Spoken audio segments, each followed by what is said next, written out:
مستني ايه؟ واذا اتاك ملك الموت ما عذرك. الله جل جلاله لم يسقط الصلاة على المجاهدين، فكيف يسقطها عن الفارغين اللي قاعدين سجارة في سجارة في سجارة، وفلانة وعلانة وفلان وعلان؟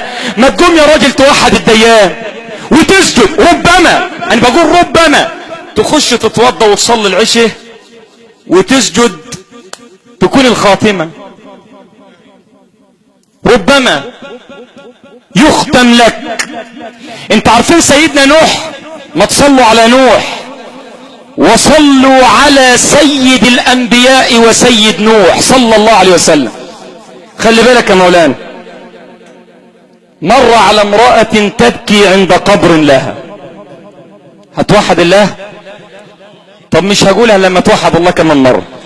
طب كمان مرة وحد الله. انتم مش عارف خايفين ليه؟ يا راجل قول لا اله الا الله.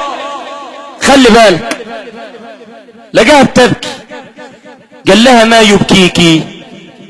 قالت مات ولدي في ريعان الشباب. زي ما احنا بنقول كده، شطبت الشقة لوكس ودخلت السباكة وضربت بالزيت والواد ما دخلش. شوف سيدنا نوح بيقول ايه؟ كم عمر ولدك؟ 20 ولا 19؟ قالت 299. ايه يا عم 299؟ الاعمار الانبياء الذين قبل سيد الخلق كانت بتعدي 1000، وانتوا عارفين كانت اعمار طويلة، وسيدنا نوح اطول الانبياء عمره. قالت له ابني مات عنده كام؟ 300 الا واحد وفقيد الشباب. ما لو موت دلوقتي اقول لك في نصيب يا راجل وحد. اسمع سيدنا نوح قال لها ايه المعلومة اللي عايز اوصلها لك، الملخص. فقال لها ان الله تعالى اخبرني الان ان امة ستخرج في اخر الزمان عمرها ما بين 60 و70. مش سيدنا النبي قال عمر امتي ما بين 60 و70 فمن زاد فقليل. وانا عجبني الامام ابن القيم قال كلمتين، اسمعهم كده، قال كلمتين. بص في البطاقة شوف مواليد كام. عارف قال ايه؟ قال من بلغ 60 فليشتري لنفسه كفنا. ده شوف المصيبة اللي جاية، ده شوف المصيبة اللي جاية. قالوا من بلغ 70، ده احنا عندنا ناس عدت 70. قال فليعد نفسه من اهل القبور. خلاص الزرع انا على الحصاد، مستني ايه بقى؟ ايه اللي فاضل؟ يبقى قاعد في اللجنة زمن الامتحان 3 ساعات وعمال يتلفت شمال ويمين وخايف شمال ويمين، كتب اسمه وقعد، وساعة ما المراقب يجي يشد الورقة سيبني والنبي يا استاذ حسين اكتب. طب ما انت قاعد بقالك 3 ساعات. طب انت بتقول لنا دي ليه؟ بقول لك انت في الدنيا كده ملك الموت هيجي في اي لحظة يسحب الورق وانت تقول ايه سيبني شوية. جبت الكلام ده هتخرف؟ لا ده في القرآن، والله الكلام ده في القرآن في سورة المؤمنون. حتى إذا جاء أحدهم الموت. هو لازم القرآن يترجم لك كده؟ لا. قال رب ايه؟ ارجعون. ليه؟ شو وحتى يا أخي هو راجع مش متأكد هيعمل صلاح ولا لا، ده بيقول لعلي يمكن أعمل. شوف يا أخي حتى مش متأكد إنه هيعمل صالح ولا لا، لعلي أعمل صالحا فيما ترك. كلا يعني ايه انتهت؟ ليه؟ رصيده خلص. مديك رصيد 70 سنة ومديك رصيد 60 ومدي غيرك 40، خلصته في ايه؟ كل اللي بتعمله من رصيدك اعمل حسابك كله من رصيد. ساعة الجد عايز تقول يا الله، ملك الموت يقول لك عفوا لقد نفذ رصيدكم، خلص الرصيد. لم ورقك ويلا. الولية اللي انت كتبت لها الفدان، الولية الجديدة، القديمة لا ما ماتت والعالم انطردوا في الشارع، مش هتبات معاك ليلة في القبر، ليلة اسمع كده، ابت نفسي ان تتوب فما احتيالي. عارف ابت يعني ايه؟ يعني رفضت. كل ما اقول لها توبي ونامي بدري عشان تصلي الفجر، لا، عايزه تقعد تكركر طول الليل وتجلد في الفضائيات. ونسي لقاء رب الارض والسماوات. انت عارف ايام ازمه الانابيب، ربنا ما يرجعها ويحفظ مصر، قول امين. الواحد يا اخي يروح يصلي الفجر يلاقي ناس طالعه من البيوت ردم عشان تملى انابيب، وطلع حافي وشايل انبوبتين على كتف.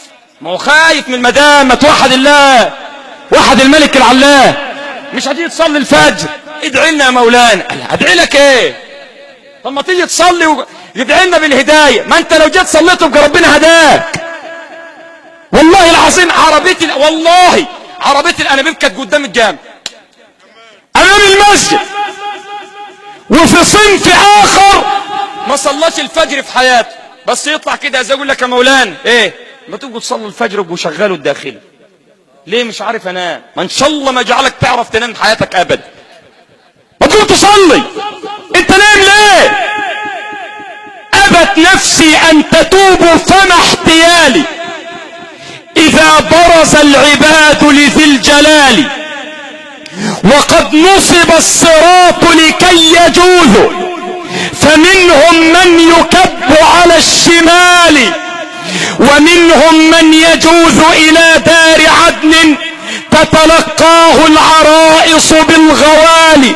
يقول له المهيمن يا ولي قد غفرت لك الذنوب فلا تبالي.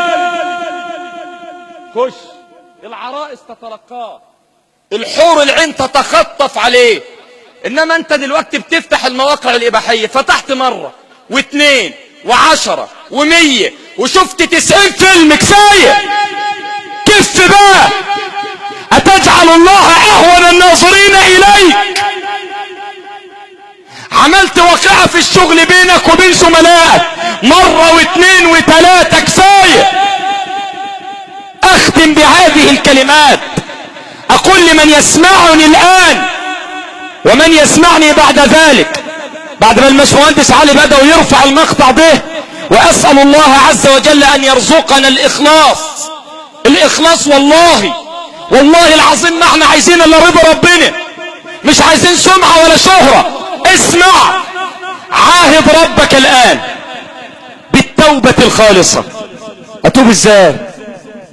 ده انا واكل حرام. ان كنت غلطان في حق ربنا مهما عملت من الذنوب ربنا يغفر لك الا حقوق العباد. ان كنت واكل فدان رجعه. ما انا بقول للواحد واكل الميراث، بقول له انت كاتب الشقه دلوقتي وما اديتش للبنات حاجه، ادي للبنت شقه. قال ما ينفعش يا مولانا، انت عايز تطلعنا عيل ليه؟ قال اني سجلت في الشهر العقاري ما اقدرش ارجع في كلام. ما تطلع 60 عيل بس ما اروحش جهنم. انا ما اروحش جهنم. شوفوا يا رجاله، شوفوا بقى من الاخر كده، ما فيش واحد يستاهل ان انت تروح جهنم عشانه. مراتك ما تستاهلش لو دلتك على المعصية.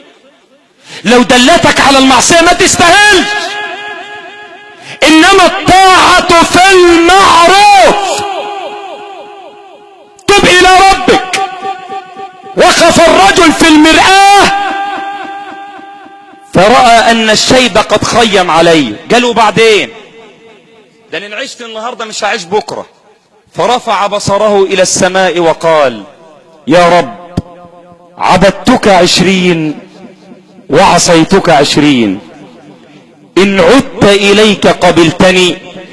فإذا بهاتف من السماء ينادي علي أطعتنا فقربناك وعصيتنا فأمهلناك ولو عدت إلينا قبلناك. أحزان قلبي لا تزول حتى أبشر بالقبول وأرى كتابي باليمين وتقر عيني بالرسول. اللهم اغفر للفقيدة الراحلة، اللهم اغفر لها وارحمها، اللهم أبدلها دارا خيرا من دارها.